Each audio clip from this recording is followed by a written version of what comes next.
Good morning class. Today we will start the chapter number 4. Chapter number 4 की starting करेंगे हम लोग आज.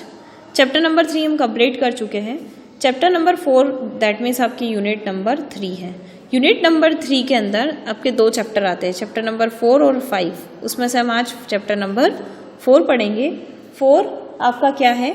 गतिमान आवेश एवं चुंबकत्व. ठीक है, गतिमान आवेश एवं चुंबकत्व. अभी तक आप लोग एक स्थिर आवेश के बारे में पढ़ते आए हैं, मतलब एक ऐसा आवेश जो किसी वस्तु पर रुका हुआ है. ठीक है, गतिमान नहीं है. और इस तरीके से जब कोई दूसरी वस्तु उसके पास आती है तो वो इस पे स्थानांतरित हो जाता है.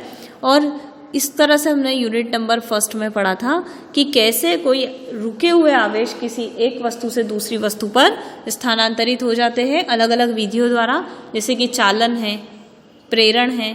ठीक है, और गतिमान रुके हुए स्थिर आवेश की हमने कुछ प्रॉपर्टी भी देखी थी. तो इस तरह से यूनिट नंबर 1 में हमने इसी स्थिर आवेश के बारे में डिस्कशन किया है. और यूनिट नंबर 2 में हमने ये बताया था कि जब ये आवेश मूव करते हैं, चलना शुरू करते हैं, गति करते हैं, तो उसे हम धारा कहते हैं. ठीक है, आज हम उसी धारा यानी कि गतिमान आवेश के बारे में बात करेंगे. पर उससे पहले हम पुरानी जो स्टडी हमारी उसे रिकॉल करेंगे कि जब कोई एक आवेश होता है तो वो अगर ठहरा हुआ है तो उसके आसपास वो कौन सा क्षेत्र बनाता है? विद्युत क्षेत्र बनाता है. और विद्युत क्षेत्र की परिभाषा क्या होगी कि जब कोई आवेश अपने आसपास का वो क्षेत्र बनाता है जिसमें कोई दूसरा आवेश अगर आ जाता है तो उस आवेश के कारण वो आने वाले आवेश पर एक बल का अनुभव किया जाता है. इस आवेश पर उसे हम क्या कहेंगे? जहाँ तक भी वो अपने ऊपर बल का अनुभव करता है उसे हम विद्युत क्षेत्र कहते हैं. दूसरे शब्दों में ये कहे कि जब कोई आवेश किसी ऐसे क्षेत्र में आ जाए जिस पर वो किसी अन्य आवेश के कारण खुद के ऊपर एक बल का अनुभव करता है, उसे हम विद्युत क्षेत्र कहलाता क्या कहते हैं. मतलब ये जो Q आवेश है, जब तक ये विद्युत क्षेत्र के अंदर रहेगा या जब तक ये इस क्षेत्र के अंदर रहेगा तब तक ये इस आवेश के कारण खुद पर बल का अनुभव करेगा. तो हम ये कह सकते हैं कि जब तक ये बल का अनुभव कर रहा है तब तक वो विद्युत क्षेत्र के अंदर है. और ये बल कहाँ से आया? विद्युत बल वो भी किसी आवेश के कारण ही आया है. ठीक है, और ये आवेश क्या है? स्थिर आवेश है. तो ये स्थिर आवेश अपने आसपास विद्युत क्षेत्र बना रहा है. लेकिन अब हम बात करते हैं गतिमान आवेश की. ठीक है, तो गतिमान आवेश मतलब क्या? जब ये आवेश रुका ना हो और रुके ना रहकर ये आवेश क्या कर दे? चलना शुरू कर दे. यानी ये आवेश जब गति कर रहा है किसी एक दिशा में. ठीक है, तो गति करता हुआ जो आवेश होगा वो जो कि हमने यूनिट नंबर 2 में पढ़ा कि जब आवेश गति कर रहा है तो गति करने के लिए उसे एक माध्यम चाहिए. तो वो माध्यम क्या होगा? कोई वायर होगा. इस तरीके से आवेश मतलब इलेक्ट्रॉन भी हो सकते हैं ना, उसे भी हम आवेश ही कहेंगे, ऋण आवेश. ठीक है, तो देखिए जब कोई कंडक्टर है, कंडक्टर मतलब चालक, उसी के अंदर आवेश गति करेंगे. ठीक है, जो कि हमने अभी चैप्टर नंबर 3 में पढ़ा. तो जब ये गति करते हैं तो इनके आसपास भी कोई क्षेत्र बनता है और वो क्षेत्र क्या होता है? चुंबकीय क्षेत्र कहलाता है. मतलब जब रुका हुआ आवेश है तो वो अपने आसपास केवल विद्युत क्षेत्र बनाता है, लेकिन गति करता हुआ आवेश विद्युत क्षेत्र तो बनाता ही है, साथ में अपने आसपास कौन सा क्षेत्र उत्पन्न कर रहा है? चुंबकीय क्षेत्र उत्पन्न कर रहा है. बस इसी चैप्टर के इंट्रोडक्शन ही यही है. ठीक है, कि गतिमान आवेश एवं चुंबकत्व. मतलब चुंबकत्व शब्द कहाँ से आया? उसकी खोज की थी क्रिस्टियन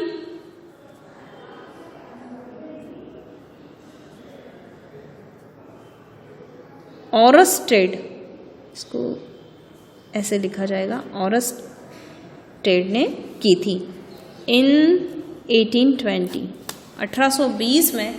इसका नाम पूरा है हैंस क्रिस्टियन ऑरस्टेड.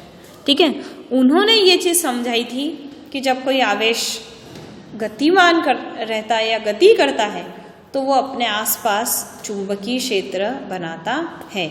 अब देखिए ये विद्युत क्षेत्र कैसे बनाता है, इसके बारे में हमने यूनिट नंबर 1 में पढ़ा था कि कई एक्सपेरिमेंट किए गए. कि कैसे बल लगता है, एक आवेश का दूसरे आवेश के कारण कैसे बल का अनुभव करता है, जिसके कारण हमने वो रेशम की छड़ को बिल्ली के फर से, ठीक है, रगड़ कर देखा था। कांच की छड़ को हमने सिल्क के कपड़े से रगड़ कर देखा था, और फिर वो दोनों एक दूसरे को आकर्षित करती है या प्रतिकर्षित करती है। इस तरह से हमने इसकी शुरुआत से पूरी स्टडी की थी, ठीक है। और कई प्रयोगों को देखते हुए हमें समझ आया था कि दो आवेश के बीच में कब आकर्षण होगा और कब प्रतिकर्षण होगा, मतलब कब इन दोनों के बीच में बल का अनुभव होगा, ठीक है। उसी तरह हमने जब एक आवेश के साथ दूसरे आवेश को लाया गया तो उनके बीच में जो बल लगा, उस बल को हमने क्या कहा था, F = QE। Q मतलब जिसके भी कारण वो बल लग रहा है उसका परिमाण, और E मतलब क्या होगा, E मतलब जिस विद्युत क्षेत्र के अंदर उस पर बल लग रहा है उससे लिया था, ठीक है। क्यों? क्योंकि ये जो Q है वो तो जिसके कारण लग रहा है वो, प्लस E मतलब क्या हो जाएगा, E मतलब विद्युत क्षेत्र। अब ये विद्युत क्षेत्र भी एक लिमिट तक है, मतलब ये आवेश इसके कारण जो बल का अनुभव करेगा वो एक लिमिट तक करेगा। मान लीजिए ये इसके विद्युत क्षेत्र से बाहर हो जाता है तो फिर इस पर इसके कारण कोई बल नहीं लगेगा। तो सेम उसी तरह गतिमान आवेश तो स्थिर नहीं है, वो गति कर रहे हैं, तो जहाँ तक भी वो गति करते हैं संलग्न, वहाँ पर उनके आसपास एक क्षेत्र बनता रहता है, ठीक है। इन सभी आवेश के कारण एक कंबाइन क्षेत्र या कंबाइंड फील्ड जो तैयार होती है वो चुंबकीय क्षेत्र होती है। विद्युत क्षेत्र तो केवल इसके कारण होता है, लेकिन इसके कारण विद्युत क्षेत्र तो होता ही है, बट साथ में कौन सा क्षेत्र होता है, चुंबकीय क्षेत्र भी बनता है, ठीक है। अब देखिए, जैसा एक्सपेरिमेंट इसने किया था, बेंजामिन फ्रैंकलिन ने किया था, वैसा ही यहाँ पर किसने किया है, हैंस क्रिस्टियन ऑरस्टेड ने किया है। इन्होंने कैसे पता किया कि गतिमान आवेश है तो उसके आसपास चुंबकीय क्षेत्र बनेगा। इन्होंने एक सर्किट बनाया और उस सर्किट को बैटरी से कनेक्ट कर दिया, ठीक है। उस बैटरी में दो टर्मिनल दिए, एक पॉजिटिव और एक नेगेटिव, और एक स्विच लगा दी, ठीक है, इस तरह से। और यहाँ पर आप कुछ भी यूज़ कर लीजिए, जैसे एक बल्ब यूज़ कर लीजिए, रेजिस्टेंस है, तो मैंने जनरली कोई डिवाइस जोड़ ली, ठीक है। अब जैसे ही स्विच को आपने दबाया, ऑन रखा, ऑन करने से क्या हुआ, यहाँ से करंट पास होना शुरू हो गई, ठीक है। और इलेक्ट्रॉन कहाँ से कहाँ जाते हैं, नेगेटिव से पॉजिटिव की तरफ। याद रखिएगा ये, अगर आपको नहीं पता हो तो, कि इलेक्ट्रॉन की जो दिशा होती है वो करंट की दिशा के अपोजिट होती है। इलेक्ट्रॉन नेगेटिव से पॉजिटिव जाते हैं और करंट पॉजिटिव से नेगेटिव जाती है, तो करंट फ्लो होना स्टार्ट हो गई।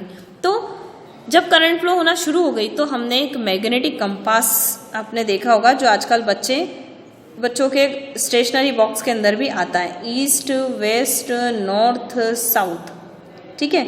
इस तरीके से मैग्नेटिक कंपास होता है। ये मैग्नेट की सुई लगी होती है अंदर, और ये कंपास हमें क्या सिखाता है कि ये चार दिशा में हमेशा कंपास मैग्नेट का बना होता है, यानी कि ये कहाँ रुकेगा, हमेशा नॉर्थ और साउथ दिशा में रुकता है। तो ये मैग्नेटिक कंपास हमारी दिशा ज्ञात करने में मदद करता है, ठीक है। आपने 8th 9th में मैग्नेट यानी कि चुंबक के बारे में पढ़ा होगा कि चुंबक के दो ध्रुव होते हैं, एक उत्तरी ध्रुव होता है और एक दक्षिण ध्रुव। उत्तर मतलब नॉर्थ, दक्षिण मतलब साउथ, ठीक है। अगर आप इसे तोड़ भी दोगे तो इसके ऊपर ऑटोमेटिक दूसरा ध्रुव जनरेट हो जाता है, मतलब इसे आप अलग अलग नहीं कर सकते, दो ध्रुव कभी भी अलग नहीं होंगे। अगर इसका टुकड़ा भी कर दोगे तो ऑटोमेटिक इस दूसरी साइड पर साउथ आ जाएगा और इधर की साइड पर नॉर्थ आ जाएगा।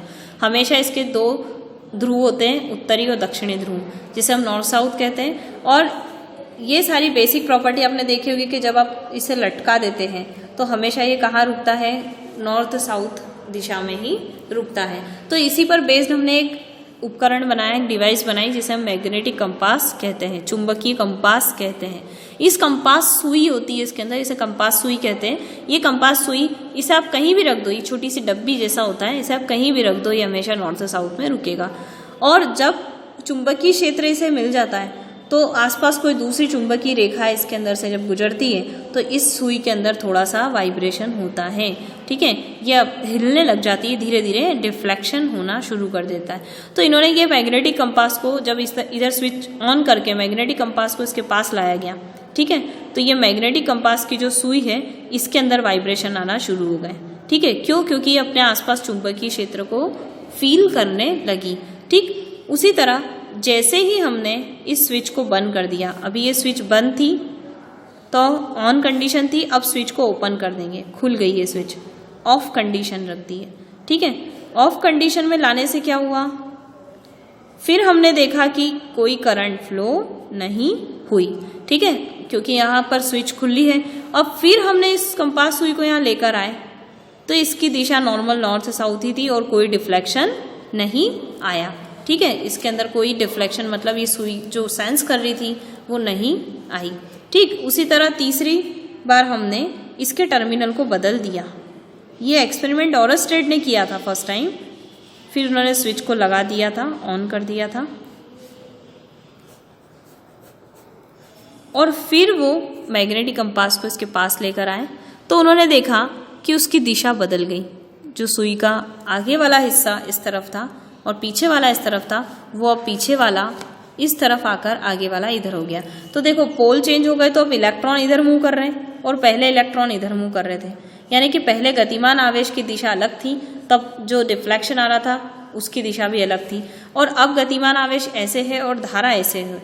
तो हमने देखा गतिमान आवेश मतलब इलेक्ट्रॉन है, तो इसके कारण से कंपास सुई की दिशा बदल गई। मतलब ऑरस्टेड ने ये पता लगा लिया कि जब अंदर धारा प्रवाहित हो रही है, यानी कि जब कोई आवेश है वो गति कर रहे हैं, तो उसके कारण मैग्नेटिक कंपास यानी चुंबकीय सुई के अंदर बदलाव आ रहे हैं। इससे उन्होंने ये सिद्ध किया कि जब किसी चालक के अंदर आवेश गतिमान होते हैं तो वो अपने आसपास कौन सा क्षेत्र बनाते हैं, क्योंकि यहाँ पर ये सुई के अंदर डिफ्लेक्शन आना, दैट मीन्स इसके आसपास कहीं ना कहीं मैग्नेटिक फील्ड आ रही है, और जब इसे बंद करा तो मैग्नेटिक फील्ड नहीं आई, दैट मीन्स गतिमान आवेश के कारण कोई भी चालक के आसपास चुंबकीय क्षेत्र उत्पन्न होता है, ठीक है।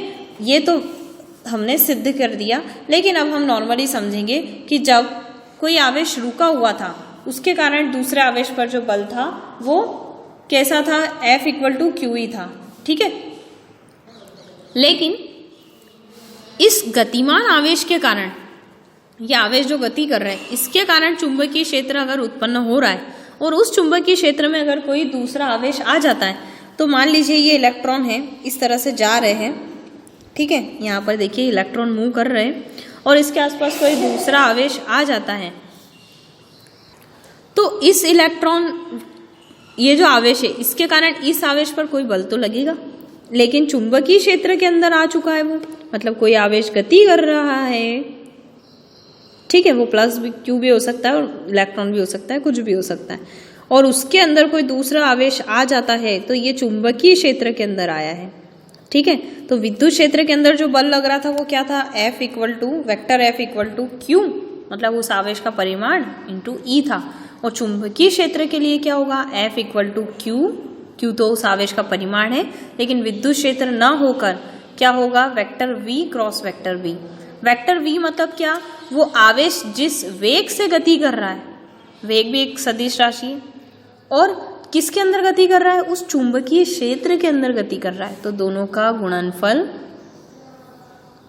होगा। और कौन सा गुणनफल होगा, अदिश गुणनफल होगा। क्यों अदिश होगा, क्योंकि ये भी अदिश राशि है और ये भी एक अदिश राशि, सदिश गुणनफल होगा, ठीक है। क्रॉस का मतलब मैंने आपको बताया था लास्ट लेक्चर में, आपने शायद 11th क्लास में पढ़ा होगा सदिश के बारे में, कि सदिश में जब क्रॉस गुणा होता है तो उसे हम सदिश गुणनफल कहते हैं, और डॉट प्रोडक्ट होता है तो हम अदिश गुणनफल कहते हैं।